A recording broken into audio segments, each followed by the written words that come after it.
Welcome to the Sense of Soul podcast. We are your hosts, Shanna and Mandy. Grab your coffee, open your mind, heart, and soul. It's time to awaken. Welcome. It is our pleasure to have with us today the international best-selling author, Shai Tubali. Yes. Chakra expert, spiritual teacher, authority in the field of the Kundalini and the subtle body system. He joins us from Berlin, where he runs a school for spiritual development and holds seminars, training, satsangs, and retreats. Since 2000, he has been working with people from all over the world, accompanying them on their spiritual path. He has written over 20 books on spirituality and self-development, including Wake Up World, a bestseller in Israel, and The Seven Wisdoms of Life, a winner of the U.S. Best Books Award and the finalist for the Book of the Year Award. And all of his books hold the power to alter your perspective and guide you through a transformational journey. Thank you so very much for being with us. Thank you. I'm delighted to be with you. I really apologize for the tremendous delay. In the midst of the PhD research, along with full-time work, the combination is problematic. Yeah, that with COVID, so everything is delayed as well. Yes, yes. I was given your book a long time ago, this book, The Seven Personality Types. I was given that by a friend a while back. I loved it so much, and I always recommend it to like my new students or anyone who wants to learn about the chakras, because it's a great way to learn the chakras and to learn about other people as well. Thank you so much. That's really, really encouraging to hear. It's good to know that we will also be able to have the conversation on the basis of your familiarity with the book. Yes, absolutely. Yes. I have to be honest with you. I had no idea what you looked like or how old you were, and it doesn't matter.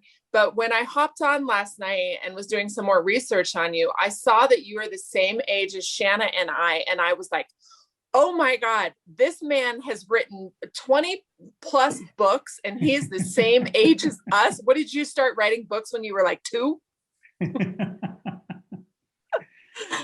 Oh my gosh. I actually, since I was 18. Yes, wow. But I had written before I embarked on a spiritual journey and started developing all these methods and systems. So quite depressed. Yes. You had to get lost first to find yourself, like most of us, right? Exactly. Okay, good. Well, then I'm glad he's as normal as we are, Mandy.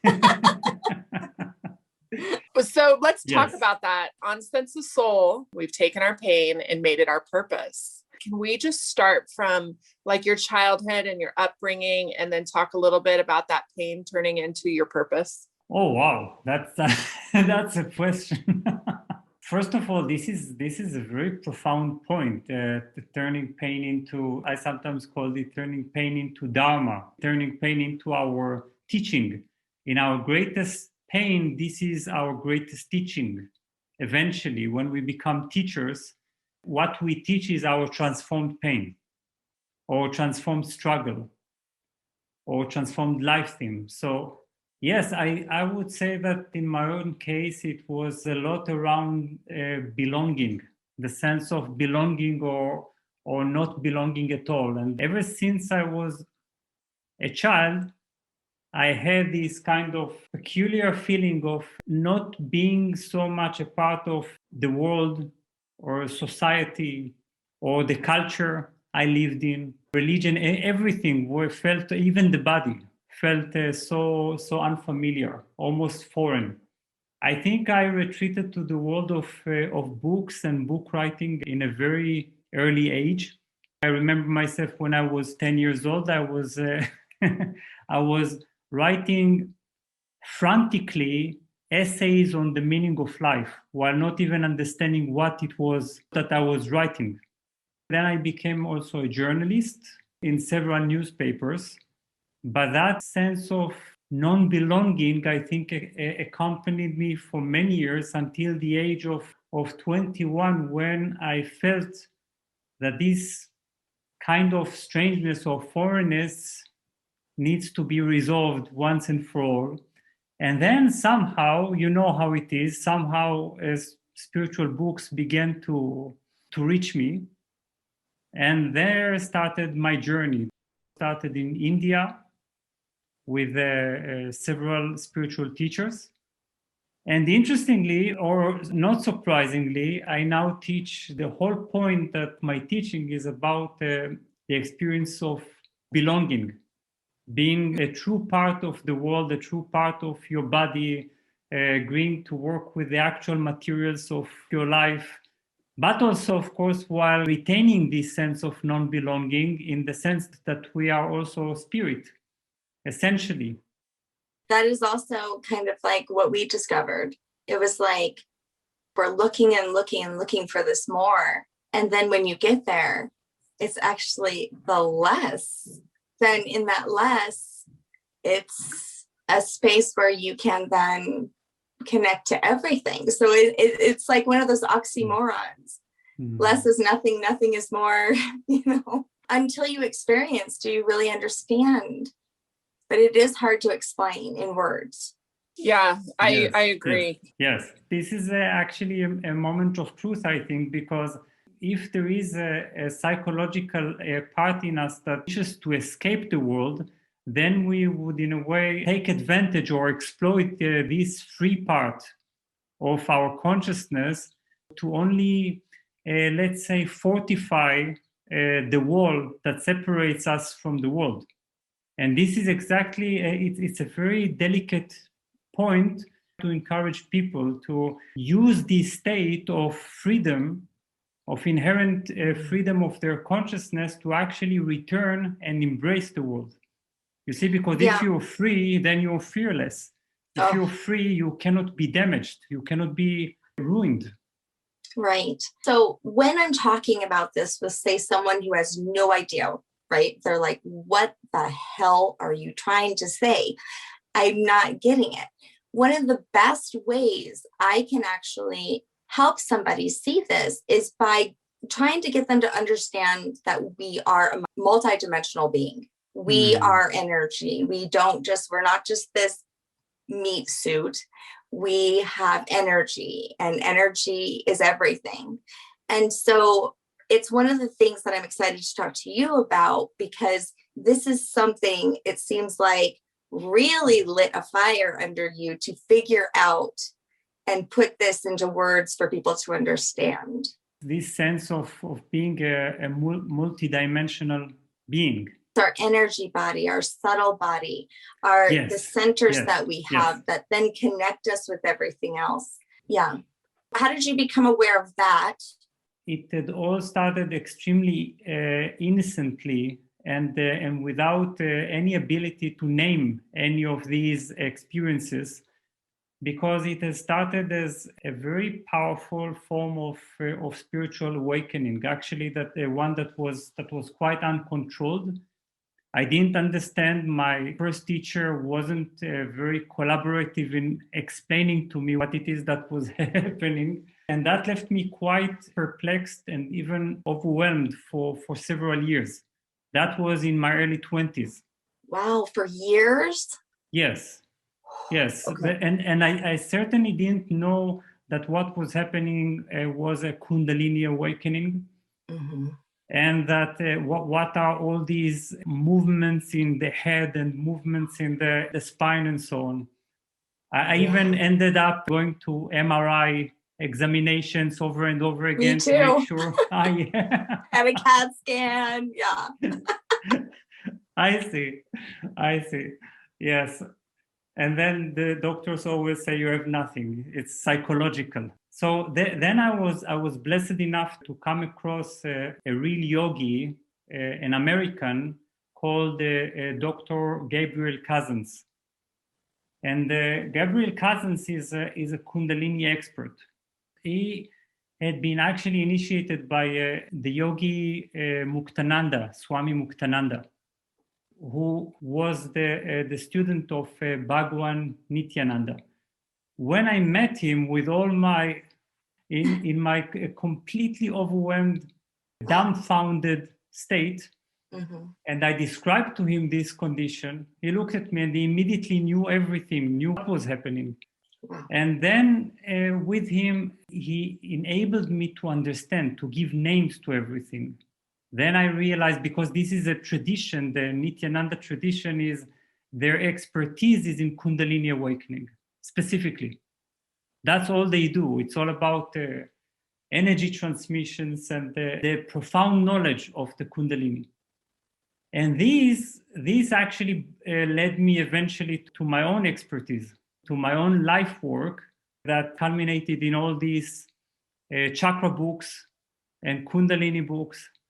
And now I think that nothing that anyone would tell me about Kundalini symptoms that could shock me or or leave me without the ability to at least give some reasonable answer or some reasonable advice. So that's good, because this path is pretty confusing. Yeah, Shanna and I definitely felt confused. And that is another reason we started Sense of Soul, because we didn't want people to be alone in their awakening.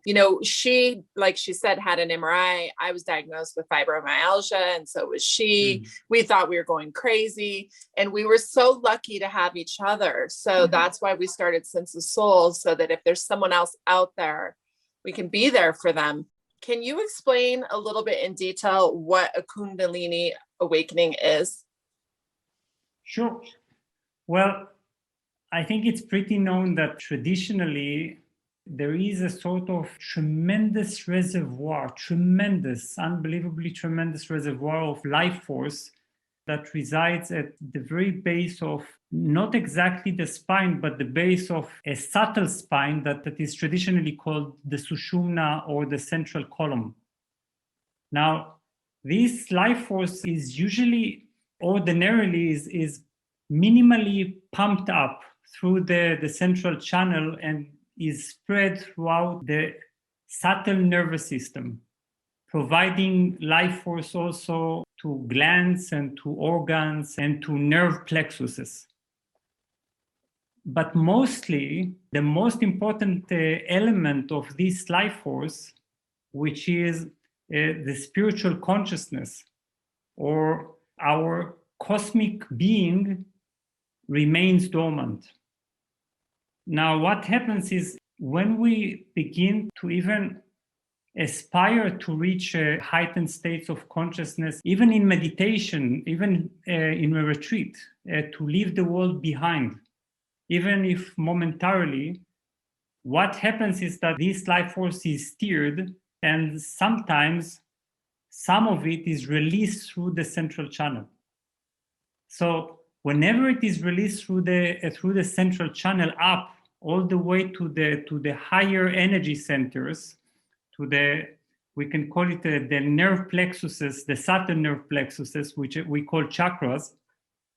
What happens is that we begin to experience bliss and states of like unity consciousness, dramatic shifts of our identity, a departure from the personal sense of self to a cosmic one, and so on and so on.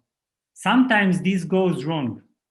What happens is that if you imagine it like a trunk of a tree that has many branches, sometimes the energy goes up, but then it begins to diverge. It begins to move through the secondary channels, and this is where we begin to experience what we call Kundalini Crisis. Oh.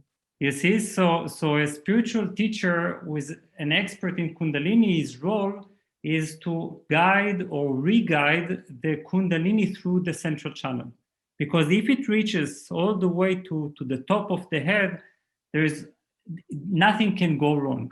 It's only health and ecstasy and unity and liberation. Wow, that is beautiful. You said that so good. Thank you so much. I don't know if you remember, Mandy, but I remember where I was. I was taking my kid to preschool. Mandy and I had a list full of symptoms. We were doing it at the same time, which made us even more feel crazy. I'm like, what? Why are you feeling what I'm feeling? And then I said, I'm looking for the symptoms. I'm trying to self-diagnose us, symptom checker on MD.com or whatever. I'm trying to, self-diagnose us. I was going to figure it out, but I'm like, shoot, I keep on seeing all of our symptoms under some kind of Kundalini or Kundalini. I didn't even know how to say the word.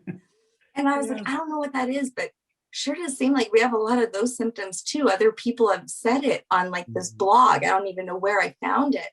But it seemed that other people were searching for answers too. Like, what am I experiencing all of a sudden? Am I dying? Literally, at some point, I thought for sure I have a disease, a cancer, autoimmune disease is what it really felt like. My body was attacking itself in some way. So once you're able to connect, it is this energy, rising through me. Are you able then to embrace that? And do the symptoms ease a little bit? Or is that just part of it?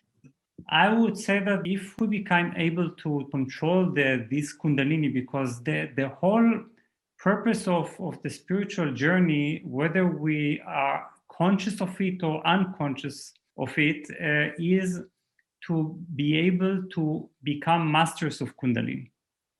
Because you see, at the beginning, it's like riding a tiger. It's so wild and untamed, and you need to learn how to guide it consciously, to know what is actually happening, to understand what happens when it reaches this particular chakra and where are the knots, because there are certain areas, and when Kundalini reaches these areas, it begins to push very strongly forward or upward, and we experience pain and all kinds of disorders. So in my experience, the more you understand the process and the more you are equipped with the right techniques that are not techniques that push it very strongly, because Kundalini is not something to push strongly, to persuade. If we begin to force it to shoot upward, we can actually create a severe imbalance. Again, this kind of branching out of the energy. There are techniques. You see, what is happening nowadays is that we are experiencing it so naively without any traditional context. We don't have spiritual masters. We don't submit ourselves to culture, to traditional context. I didn't do that. And I don't feel that I could fit into a specific traditional context. But at least we need to derive from these traditions the knowledge and some of the basic techniques to be able to master this energy. I think everyone should know that. I think it's so fascinating how everyone can have a Kundalini awakening in totally different ways. So for me, it came through a near-death experience. Near-death experience. Yes. Now I want to interview you. Okay. Someday you can. But why is it that some people have this and some people don't? Oh, that's a big mystery. It's actually similar to asking, why do people become awakened and other people devote their entire life to meditation and are still sometimes unfortunately stuck in the same patterns, unable to make any significant breakthrough? Well, here is again, this is a big mystery. I actually believe it does have something to do with past lives, with the fact that some of us already had experiences, perhaps in traditional context, for instance. And then when we come to this lifetime, we just need to be reminded. So, but then when we are reminded, it is without any context. So we don't understand so much what is happening, but everything is happening so fast. Yes. And it feels more like memory resurfacing than an actual learning. Oh, I experienced that. I know what you're saying. And I'm like, how is this happening? But it is. Why is this coming to me? Why is this happening? Why is this available to me? Why am I manifesting? But now I'm just like, okay, thank you. Thank you, sugar daddy, as some people say. Thank you, universe. You're just so amazing. I want to talk to you every day of my life. I'm sitting here, everything that's coming out your mouth is hitting my soul so very hard. sometimes I get a little sick of talking about the chakras so much because it's what I do for a living, but our listeners don't get a lot of it daily, teaching it. And so I sound repetitive, I think is what I don't like so much. Yes, I can understand. But our listeners don't get a lot of this. I look at the chakras as almost like timeline of your life. What do you mean by the timeline of your life? Could you explain that? I think of this development almost like you talked about the tree, the roots and so you come into this life, right, and your connection, and boy, did that whole root thing get me. I had no idea that was coming. But as you're going through your own energy system, your own, almost like your evolution of your soul. And like you said, if I think the Kundalini energy is rising and it stops on those blocks or those nudges, yes, and having you bring awareness to that space. I mean, it could be past life stuff. It could be inner child, something happened to you when you were younger, but it's almost like this, it's a guide for you to use to heal, not just this body, not just this energy in this life, but your soul's evolution. Do you agree? Yes, definitely.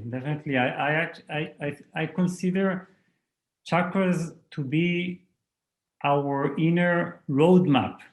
Yes. Roadmap for both our psychological development, a complete psychological development, complete emotional maturation, and the complete spiritual transformation. But it also, I would say that the chakras contain what I call the 7 lessons of life, the 7 lessons of the school of life. See? Yeah. So in a way we need to be good students and to study all these lessons one after another, but also simultaneously, because it's much more complicated than that. Yeah. We cannot predict what lesson should appear or should be responded to at each point of our development. So then, if we study all of these lessons very thoroughly, without avoiding, we eventually become graduates of the school of life. But this is so. In this sense, I treat chakras as sort of 7 teachers or 7 masters. Yeah. Oh wow! I love that. Thank you. Yes. So before we jump into the chakra personality system, I have a question for you. Okay. How did this system and this information that you've lived your whole life dedicating to, this system you built, how did it come to you? Was it a download? Was it you getting out a piece of paper and figuring it out with your ego and your mind? Was it something from above that came to you in a dream? How did this information come to you?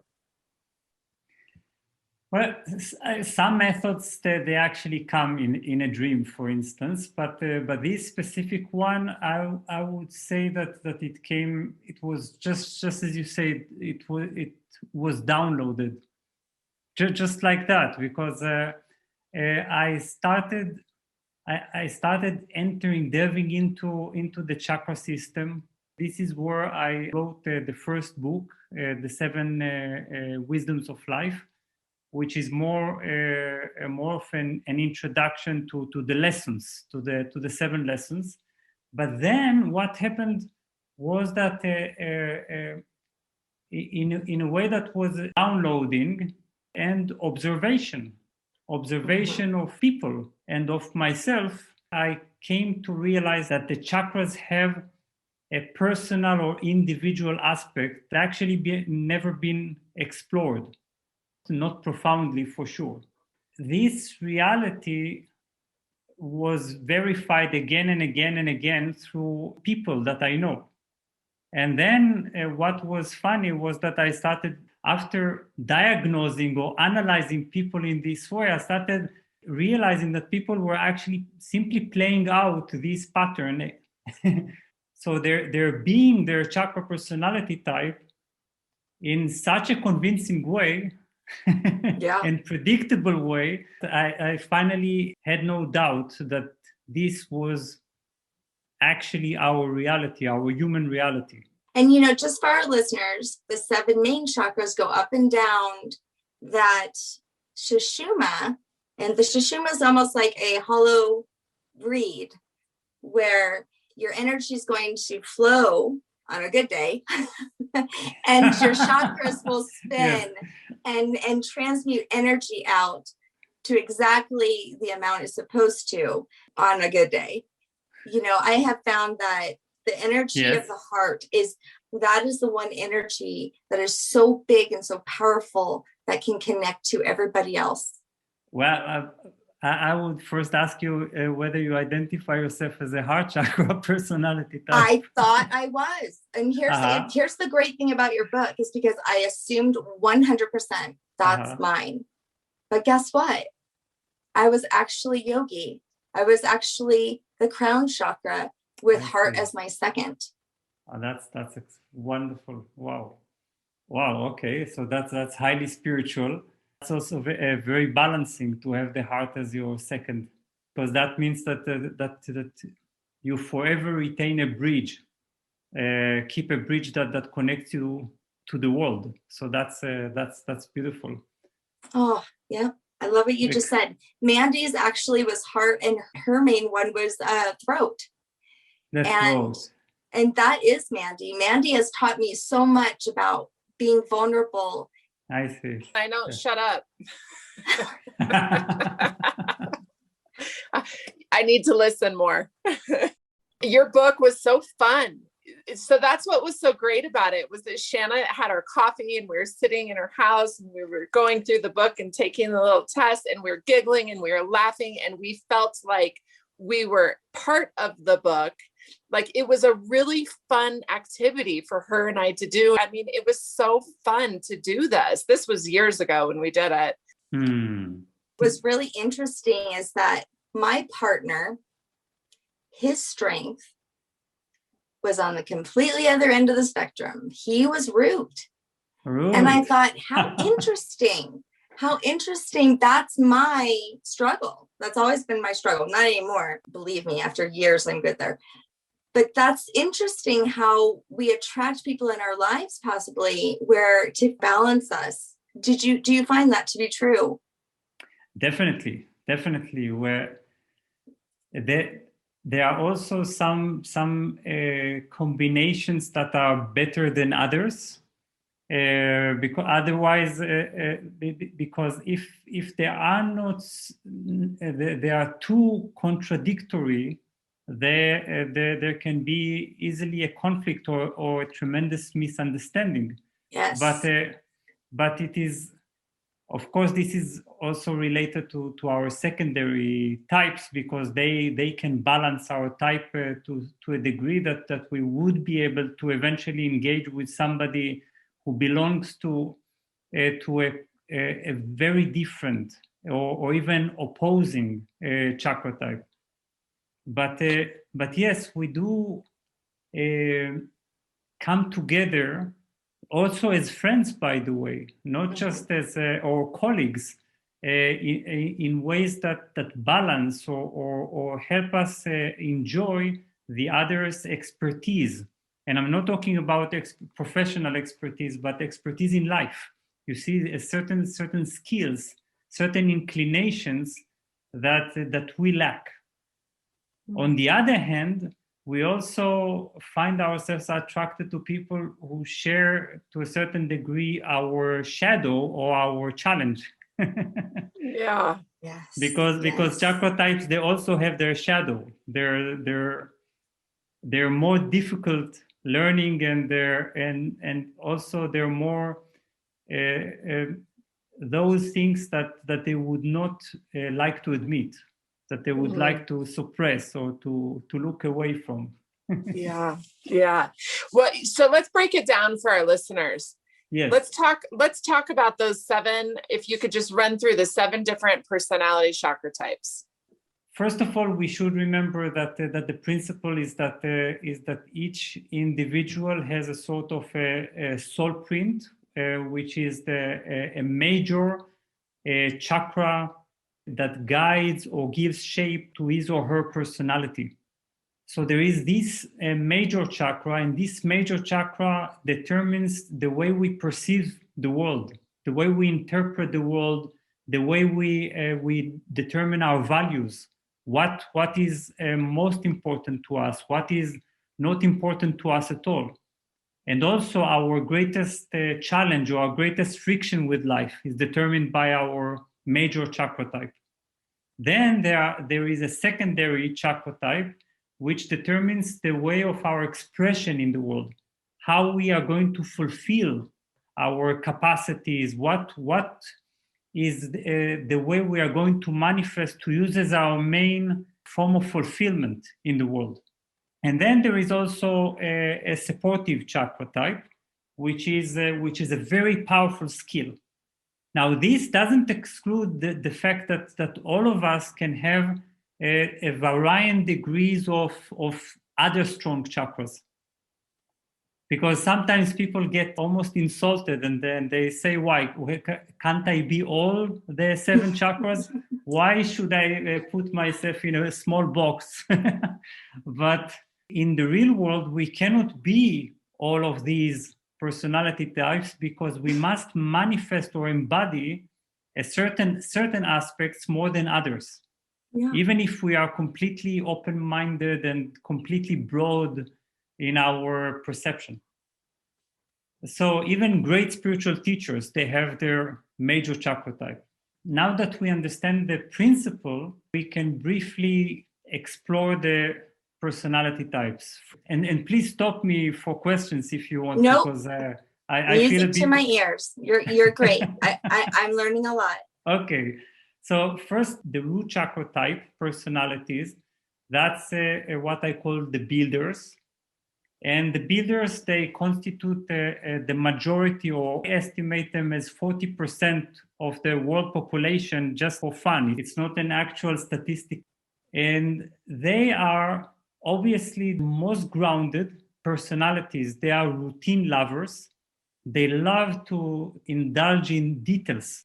And they take pride in their understanding of details and in their ability to diligently, but very slowly and very patiently work through life's details and build life structures. So they are not very humorous beings. Okay, can you give us an example of someone that all of our listeners will know that is a builder?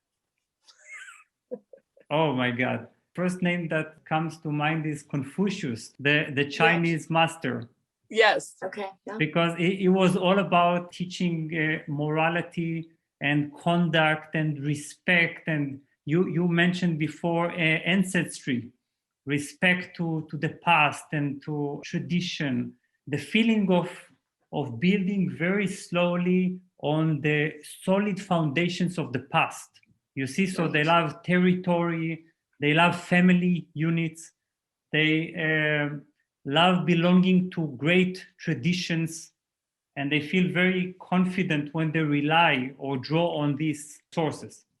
So I think this is enough for one, right? Yeah. So then there is the sacral chakra personality type, which I call the artist. The artist is perhaps the exact opposite. It is a completely light-hearted, actually almost careless, irresponsible, fun-loving, pleasure, spontaneous, uncommitted type. And they have a very poetic soul. They see, they are capable of perceiving life's beauty in an extraordinary way. And that's why many of the most famous poets or singers belong to this type. So is it like so it's like a gypsy soul? You can say that, yes, because they like to wander the earth without being a part of anything. Right. So even if they create a family or they partner with somebody, they still want to feel their independence, that they cannot be put into any kind of what they consider to be a prison, you see, because they want to be like butterflies. So they're very enjoyable and very artistic and humorous. So that's the sacral chakra type. Of course, this is like brief history of everything. Yeah. Oh yeah. The listeners will have to read. It is quite in depth and amazing. Consider this the teaser. Yes. Even that is fun, because I think through that we get a feeling of the rainbow of human society. I think that's why the chakra personality type system is such a great key to tolerance and to our ability to embrace everyone, including people we harshly criticize for not being like us. Right, exactly. It has nothing to do with race or color or sex or anything. It's all energy. Yes, so the third chakra type, yes, is what I call the achievers. And the achievers, I define them as marathon runners with their mind fixed on certain mountain peaks. They always want to achieve something. Everything is interpreted in their mind, the language of achievement, victory, and this makes them extremely powerful individuals. They have so much energy, but their energy is undirected. It's overflowing. The achievers, they are like arrows. They are so targeted in the direction of their goals, their destinations. They don't manage very well with their families and with relationships because they're always quite busy, and sometimes they become workaholics. But their ability to overcome and to demonstrate how far a human can go is actually quite extraordinary. So then there is the heart chakra type, which I call the caretakers. And the heart chakra types, their greatest value in life, I think we could guess, is love. They experience that love is why we are here. It's what we're meant to express. And actually, because of their near addiction to love, to the experience of love and sharing, they very often develop a sort of codependency or simply dependency. And they become highly emotional and hypersensitive, and they all the time want to know that they are loved. I mean, you literally just described me. I don't know how this, I thought 100% this was me.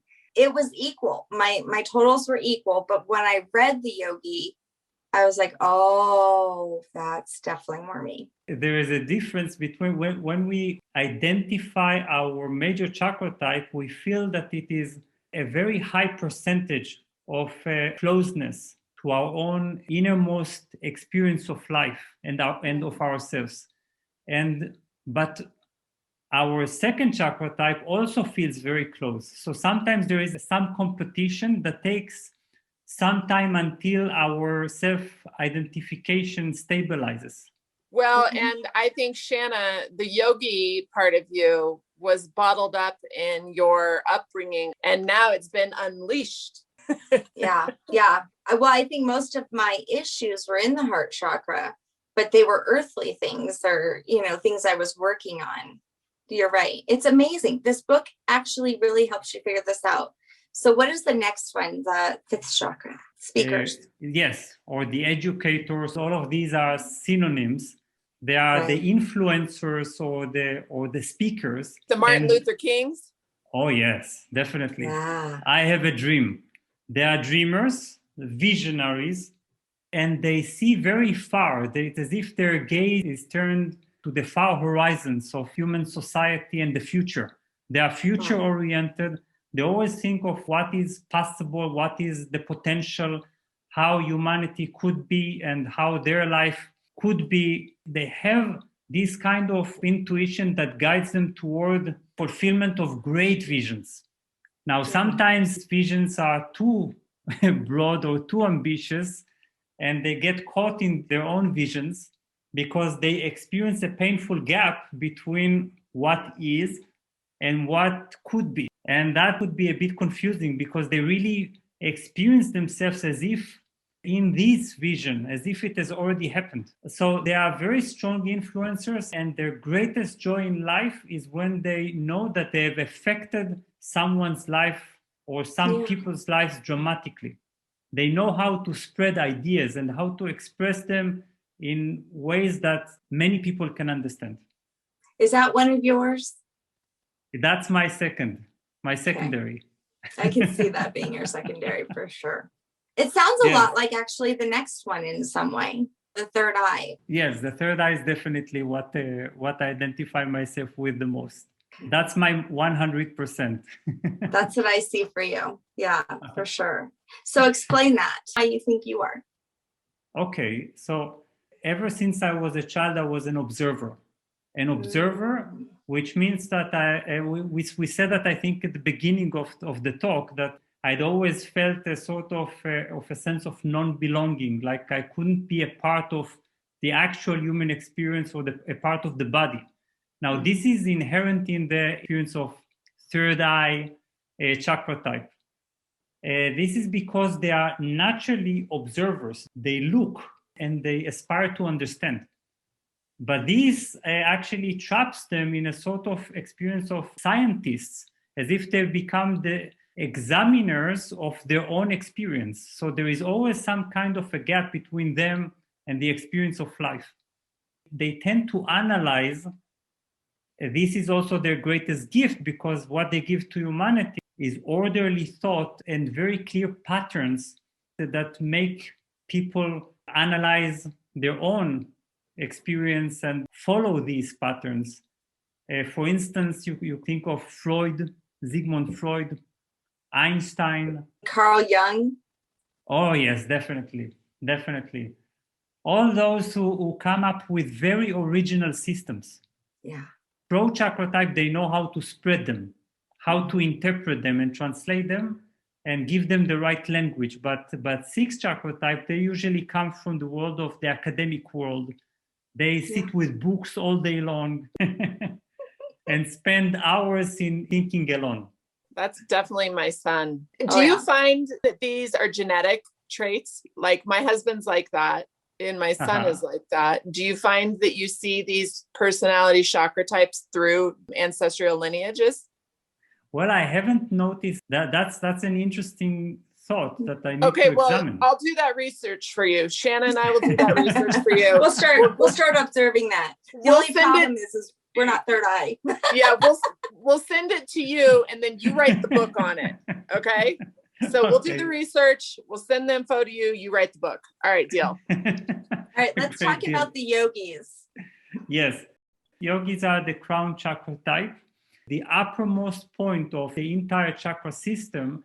They are also the furthest from the human experience, or from the root chakra, which means that they are so airy, so ungrounded, because in a way they are the closest to spirit.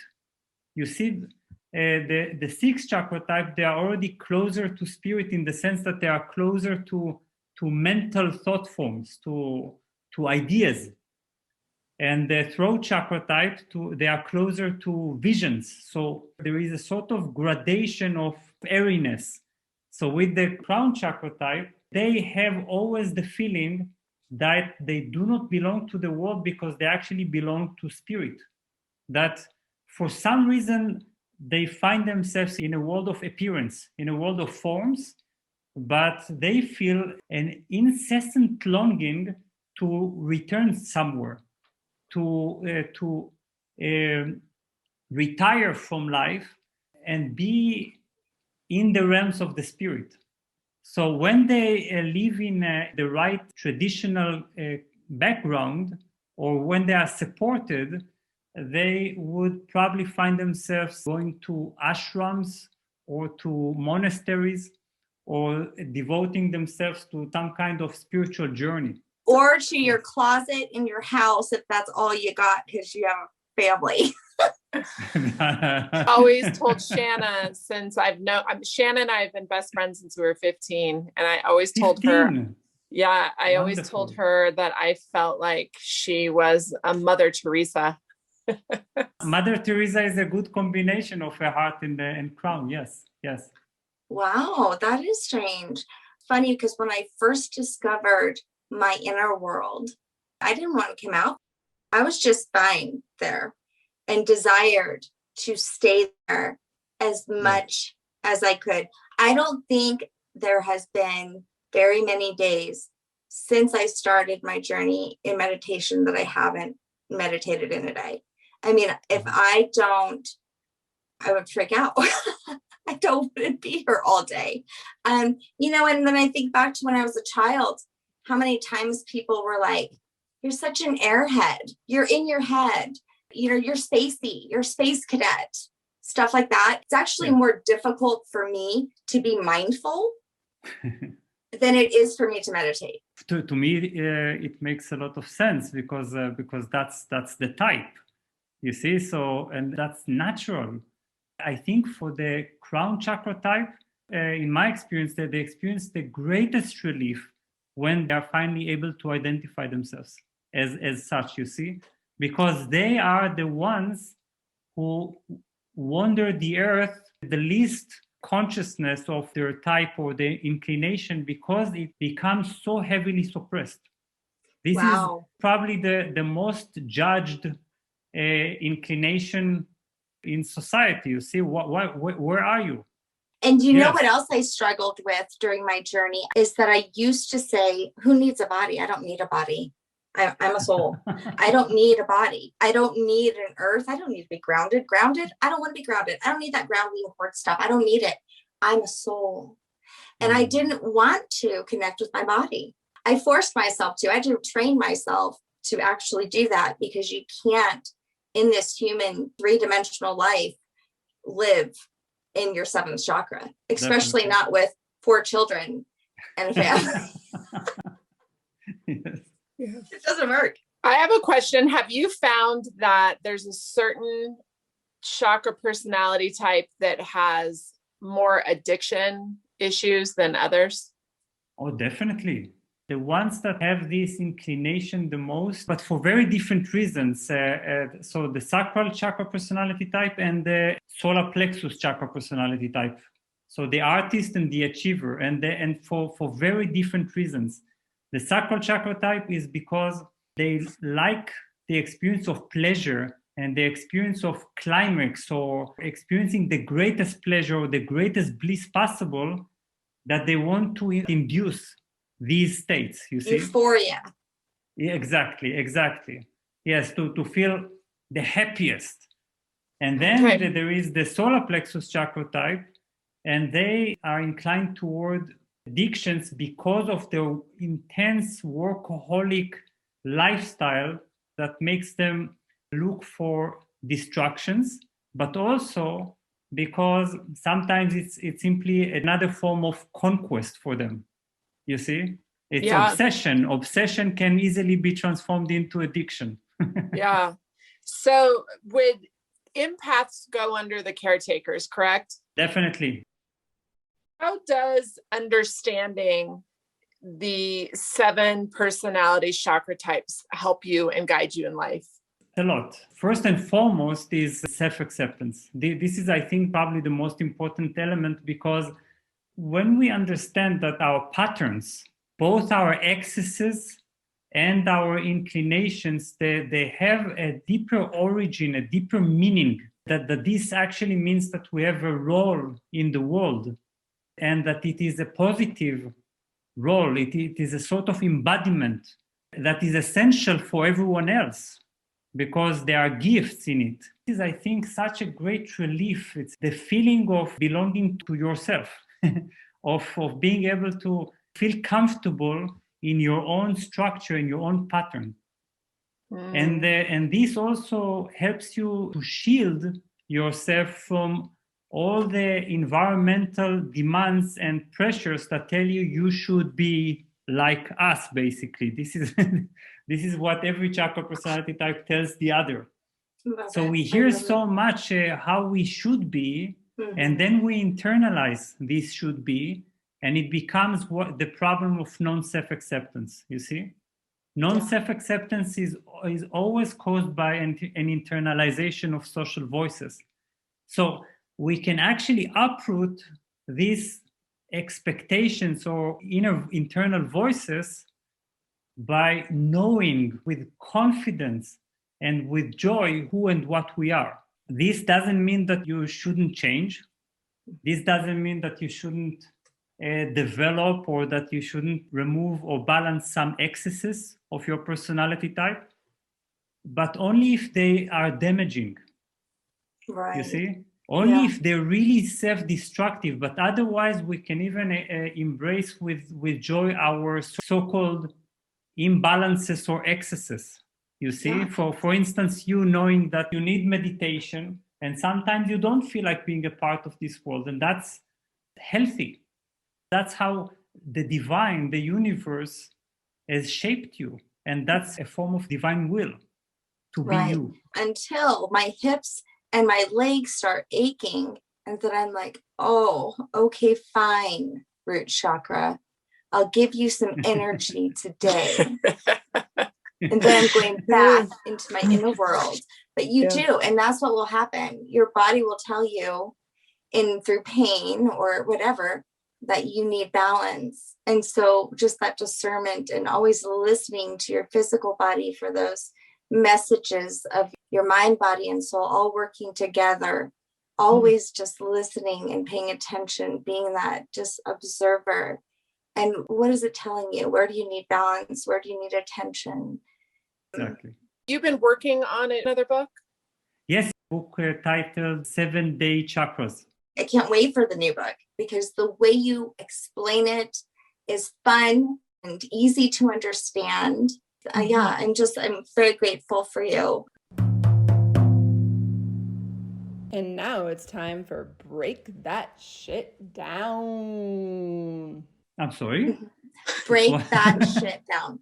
And so we ask our guest, leave our listeners with something that's important to you right now in the world, anything that you would want to put out there. What I can say about chakras, a small advice is not to feel that this is theoretical or external system. Chakras are not concepts, are not a concept, and therefore my advice is that when you experience some emotional challenge in your life, some confusion, some conflict, develop the habit of sitting for a moment, closing your eyes, and ask yourself, where do I experience this in the body? You see, because chakras are our real subconscious. They are the subconscious of our body and of our mind. And therefore, when we begin to be able to detect, to locate the area of our emotional challenge, we begin to learn to listen to our chakras directly, not through books. This is what I call becoming a chakra whisperer. It's our ability to then relate the knowledge that we acquire from the books to our direct experience. And this is actually a very educational. You learn so much through this practice because you also begin to realize that what you intellectually think that this particular challenge actually belongs to the heart chakra. But then you listen to it more deeply and you realize that it's your root chakra speaking. God, I have experienced that exact same thing. Aha. Mm-hmm. Okay, I have one more hard question for you. I'm going to tie it back to the very beginning. Okay. You said at the beginning that you were on a search to figure out where you belonged. After all of these years, where do you belong? Well, most deeply, in the deepest sense, I belong to everything, absolutely everything. I wouldn't say that there is one home for me, you see. The greatest liberation is when you feel that home is everywhere, that wherever you look, you find home. You cannot get lost. And that's also where the division between the spiritual world and the material world dissolves, because you realize that it doesn't matter where you are right now. Right now, you can be in a physical body, human body, or in a spiritual state, but it's everywhere home. I love that. You are definitely worth the wait. And I feel so very blessed. I absolutely adore you. I want our listeners to find you, follow you. So where can they go to find and listen to you more? Well, there's an extremely vibrant YouTube channel. There's always new uploads, videos. Some of them are very long, some of them are very short. So that, I think, the most immediate link. There's also a Facebook page, but I would send everyone to the YouTube channel. I love your videos. And I loved how you break down the chakras. I loved your videos. Thank you for all of those. They're very well done, very informative, very clear, tangible information. So I appreciate those videos. Thank you have been amazing. Great delight. Okay, one more time, tell our listeners the name of your new book that's coming out. 7 Day Chakras. Amazing. Awesome. Mandy and I made, it's called the 777. It's 7 chakras in 7 days, 7 meditations, only 7 minutes, and it's $27.77. It's probably one of our most popular courses that we sell online, because I think people are looking to understand more about themselves, more about their energy. Yes. It's such a pleasure to meet you. You're such an amazing teacher. Thank you so much. I can't describe what joy it has been to get to know both of you. You are, first of all, a remarkable pair. I can feel the way your energies are intermixed, blended in such a creative, constructive way. That's really touching, actually. And aside from that, each of you is a very precious being. And I really appreciate the knowledge, the struggle, the revelation that you have accumulated in this lifetime. It is felt in every sentence and in every expression. So thank you for that. You. I appreciate that. Thank you. Very good. Thank All you. right. Thank Bye-bye. you. Goodbye. Thanks for being with us today. We hope you will come back next week. If you like what you hear, don't forget to rate, like, and subscribe. Thank you. We rise to lift you up. Thanks for listening.